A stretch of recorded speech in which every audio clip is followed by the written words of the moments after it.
temperature an absolute constant? Well, obviously not, because it must depend on how much gas you actually have.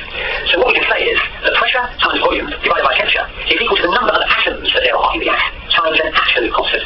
And that absolute constant is called the Boltzmann constant. And its value is 1.4 times 10 to the minus 23 joules per degree Kelvin. And that gives you a clue. Joules per degree Kelvin relates energy, which is measured in joules, to temperature, which is measured in degrees Kelvin. The PV term is in fact a measure of energy. Because if you think about it, pressure is force divided by area. Well, force, we'll just use force. What is area? Area is length squared. What is volume? Well, volume is length cubed.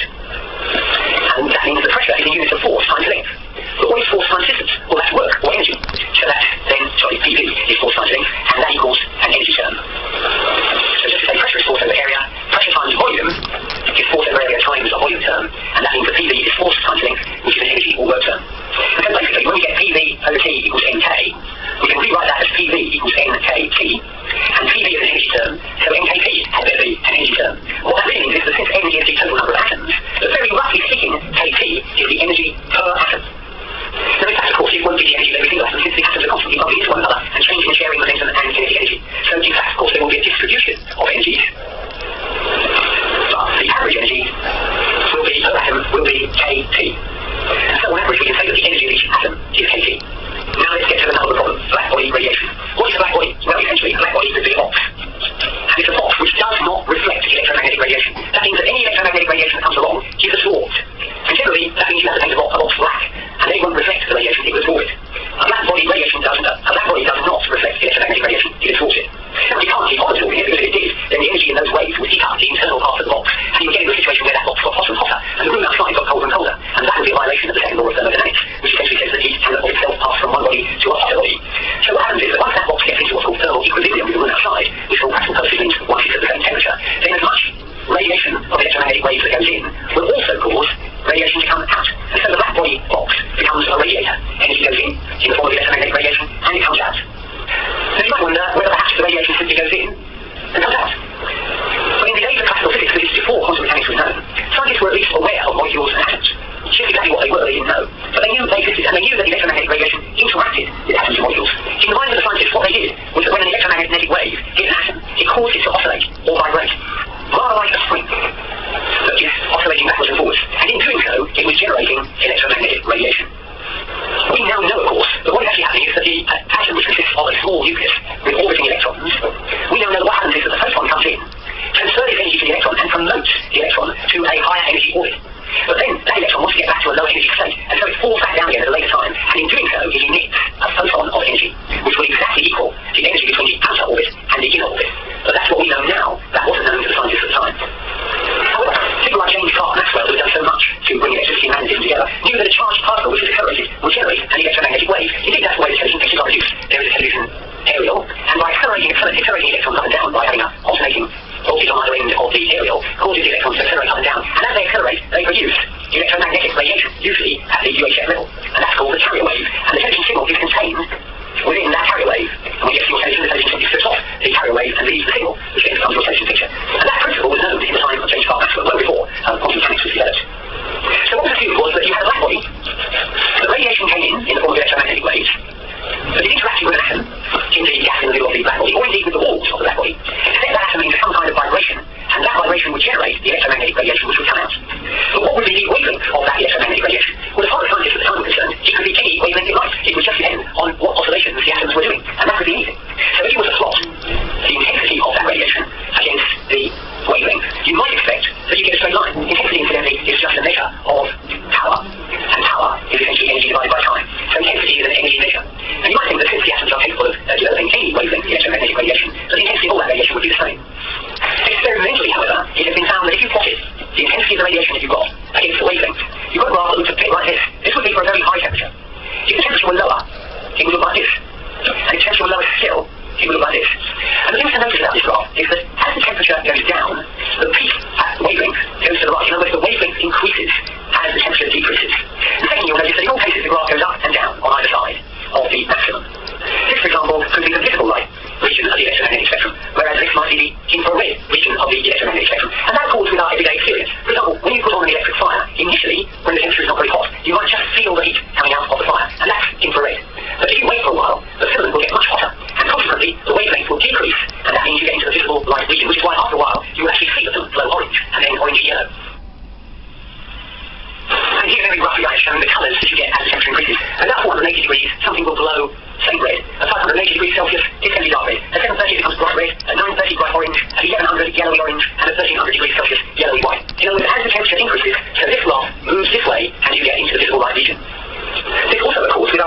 experience. For example, radio waves, like television waves, are going through us all the time.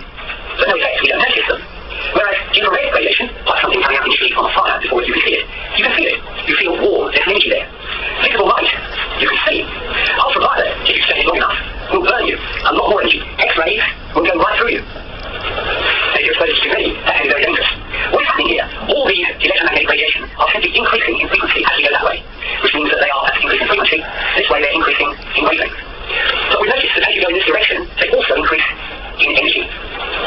So the higher the frequency, the higher the energy. And so we can see why, if we plot the intensity against wavelength, we now understand why, as the wavelength shortens, that is, the frequency increases, the intensity increases.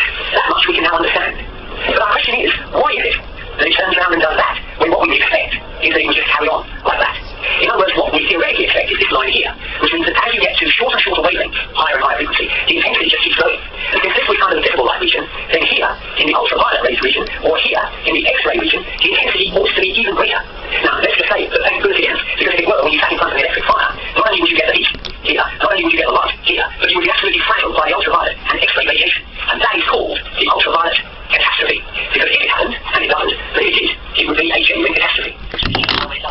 But why doesn't it? Why doesn't it go on as we expect that things start coming down here? That was the problem that Planck and Einstein turned their attention to around about the years 1900 to 1905. And they postulated that the energy that is in the electromagnetic waves has to be in packets of energy, which they called photons. And their argument was that photons cannot have more energy than is available.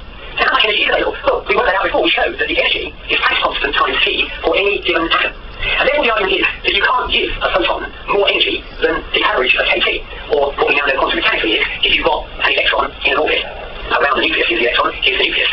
You can give energy to drive it out to a higher energy orbit, but that energy cannot be greater than kT, because kT is the average energy that you've got in that gas. And consequently, when the electron falls back down again and releases a photon, that photon can only have the energy that was originally absorbed, which is going to be an average of kT. Of course, as I said before, there's going to be a distribution of energies, the average of which is kT, but you can have energy higher and you can have energy lower. The point is, the probability of getting a photon of much higher energy is very much less. And that's the reason why this curve does this. It increases with energy until it gets to a point like this. And this is where the energy of kT starts to go over this up here. And now we're getting into this area where the probability of finding photons with this energy is very low. And ultimately, this falls off. So yes, when your electric fire comes on, it's very possible that you will find a photon in the ultraviolet range or in the X-ray range. But the probability of them being there is in this region. Very low probability. So there's just the odd photon in the X-ray or the ultraviolet range. And that's why you don't get frazzled when you sit in front of the electric fire. Because the amount of energy available on average is kT. That gives rise to a distribution that looks like this in terms of the probability of finding photons with different energies. And by the time you get up to an energy which will equate to the ultraviolet or X-ray range, you're down at this very low probability. And that's why the curve comes down quite sharply. So that you get hardly any ultraviolet or any X-rays. And the reason for that is that the energy has to be in packets. And the photon contains those packets of energy, and the energy can't be greater than the available energy in the gas itself, which per atom is about kT. For those of you who want the precise term, this was developed by Max Planck in a formula which is known as Planck's law, which says that V, which is the spectral radiance, is kind of another term for intensity, is 2 times h, which is Planck's constant, times nu, which is the frequency cubed, divided by c squared, the speed of light squared, divided by 1 over e, that's the exponential, so the h nu over kT minus 1. And this is the famous Boltzmann term. You've got the energy of the photon, which is given by h times nu. I'll describe that in some of my earlier videos, divided by the available energy, which is on average kT, and that dictates how the intensity will vary, and that's what generates this curve. So that's the Planck formulation. But I hope even if you don't follow that, you'll understand why, thankfully, we do not have an ultraviolet catastrophe. Hello, today I'm going to take up the challenge of a question that was put on one of my videos and tell you about the Einstein-Podolsky-Rosen paradox, sometimes shortened as the EPR paradox. Now, I'm going to keep this very simple and very basic, consistent with the theme of these videos to explain things in simple terms. So if you are an expert in this, look away now. It's not actually an issue that I'm particularly well schooled in, but I should do my best to explain it in simple terms. There will be no mathematics. The Einstein-Podolsky-Rosen paper was written in about 1935 and 1936, written by Albert Einstein, Horace Podolsky, and Nathan Rosen.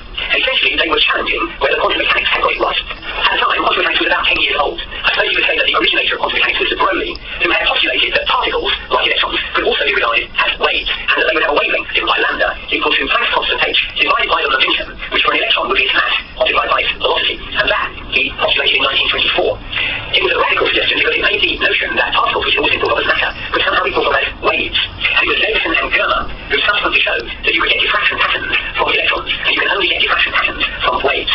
Schrödinger picked up this idea in 1935 and developed the famous Schrödinger wave equation, and you can see lots of information on that in my other videos. The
mechanical world, things are uncertain and unpredictable until you measure them.